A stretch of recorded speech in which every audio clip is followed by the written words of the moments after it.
Hello and welcome to the Western Home Stadium for the 2019 staff match. No build-up, no gimmicks, straight into the action. The Posh staff team are in white and this move actually started at the back and was arguably analyst Sean O'Callaghan's finest moment. Wonderful pass to get us moving, but unfortunately photo Joe Dent's finish was as weak as this year's Love Island contestants. So the sponsors in the blue kit, made up of inevitable ringers, launched some long ball rubbish downfield. And out of nowhere, our goalkeeper is like a rabbit in the headlights as he sprints from his goal. His two attempts at tackling suggest he needs more carrots, and we are thankful for the crossbar to keep the scores level. Now, if ever a piece of footage sums up a staff game, this is it. Miscontrol, poor clearance, no pace, non-powerful finish, but it was going in, so it's made the edit. Now then, you may think that this is a chance for the staff, but this has pretty much been included because Michael Johnson, scholarship manager who talks good game, is left treading water chasing a far older man on the wing. You can see his pace does not change. Thankfully, despite some patient build-up, the final shot doesn't force a rabbit into a save. Now, as mentioned before, we like to play from the back.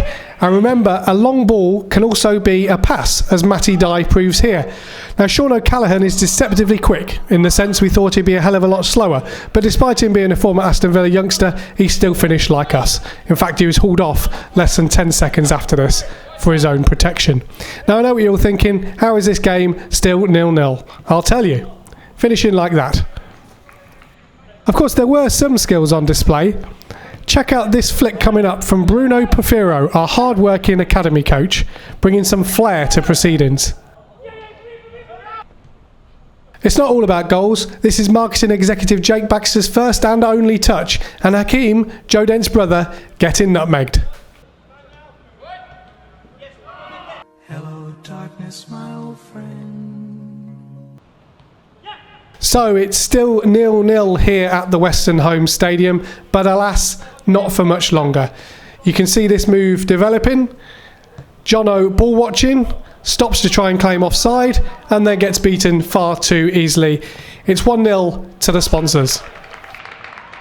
Now for some controversy. Now, despite my many emails, VAR was not in operation for this game, and this goal here was ruled out for offside.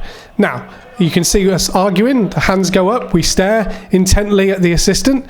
The referee comes across here. Now, thankfully, we had a drone airborne at the time, so we're able to clear this up once and for all.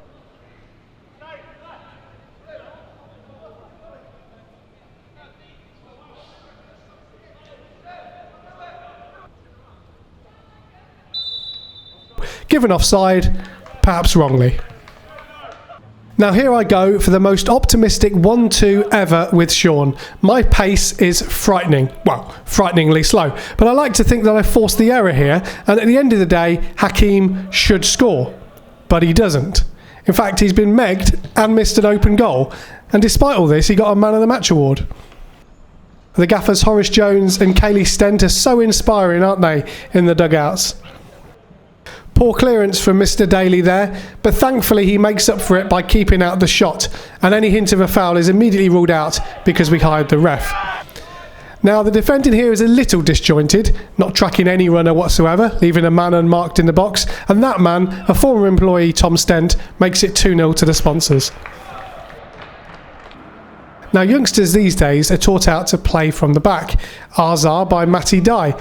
Unfortunately, sometimes it just doesn't work. Thankfully, Tom here took a bit of pity.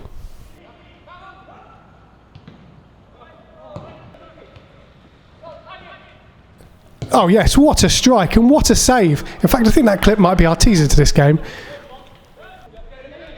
It was at this point I felt it might be a long afternoon. Back heels, defence splitting pass, and a dink from a former employee. Stent with his second, 3-0 to the sponsors. Now, good job, it was the week of the comebacks. Now, here is that opportunity. Dent with a wonderfully timed pass to Chris Brewer, but he fires wide. He always scores in staff games. Not this year, thankfully. Stand by for the worst attempt at a tackle ever. Joe Dent again. just a little far away from the ball there. Into the second half now, and Kitman Christian with some good hold-up play, and it's a pretty decent effort from Matty Dye. I say it's a pretty decent effort. It was a shot, it was on target, it'll do. Now it's really funny proving people wrong. Just watch this clip here and hear what happens after. As you can hear, no way off, shouts Sean. He shouted some abuse as well, and as we can prove here, it clearly was offside. Apology in the post to the referee please, and less of that dissent.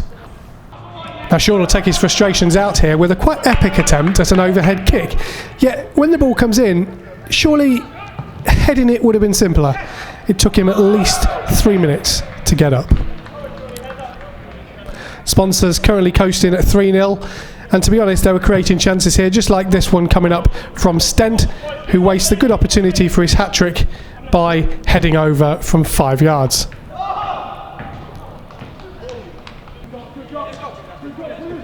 Hello, what's going on here? Well, I'll tell you what's going on. This is our best bit of play in the game. What a ball by Sam Gokran, who's now at PSL, and a tidy little finish from Christian Sanson, who was a pro once upon a time, you know.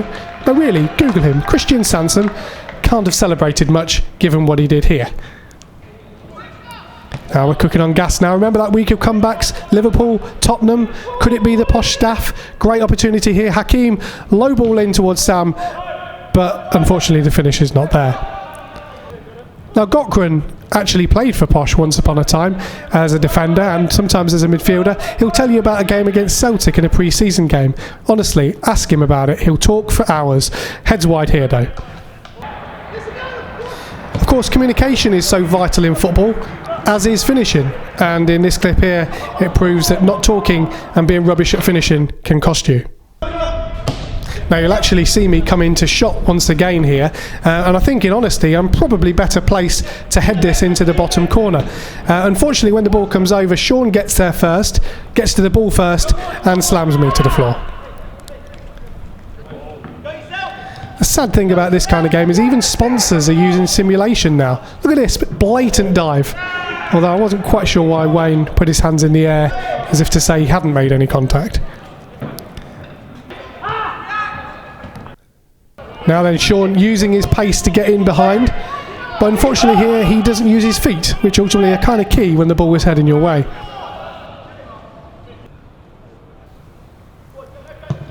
If you're wondering what's going on or are just joining us, the sponsors have a 3-1 advantage, and to be honest they were still creating plenty of opportunities. This opportunity coming up right now, kind of fortuitous as it hits him in the face, but the eventual effort was so well struck it would have snapped Wayne in half had it hit him. Remember what I talked about earlier on in terms of a long ball being a good pass? Here it is again, another wonderful ball forward and a classy finish from Mr. Dye. And maybe we're not dead in this game either. 1 goal in it, 3-2 to the sponsors.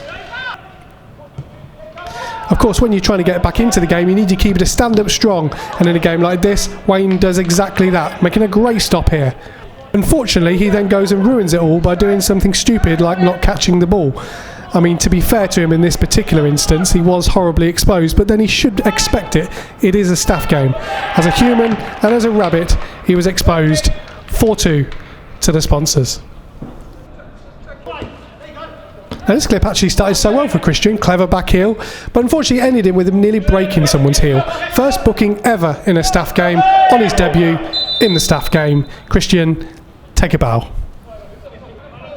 I think we angered Mr. Stent because he takes out his pain from that challenge to nod home from close range to make it 5. I think the miracle in Medina is not going to be challenged by a miracle in the Western Homes.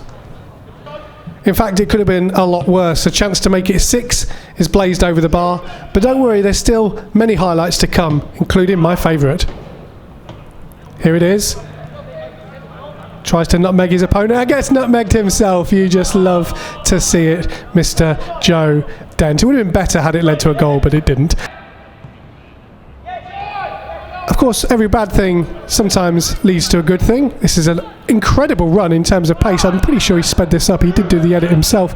Unmarked, probably should finish, and managed to hit it against the backside of the only defender anywhere near him. As you can see, there's quite a lot of people in the box here. There's only 2 minutes to go, and what we decided at this point is to put every player on the pitch at the same time in the hope that maybe that would help us score. You can see Joe here making an incredible run off the pitch. He claims he was offside. He was lacking in pace, and Sam Cochran pulls one back. Now the sponsors reckon it was 5-2. We're saying it's 5-3, and ultimately we count.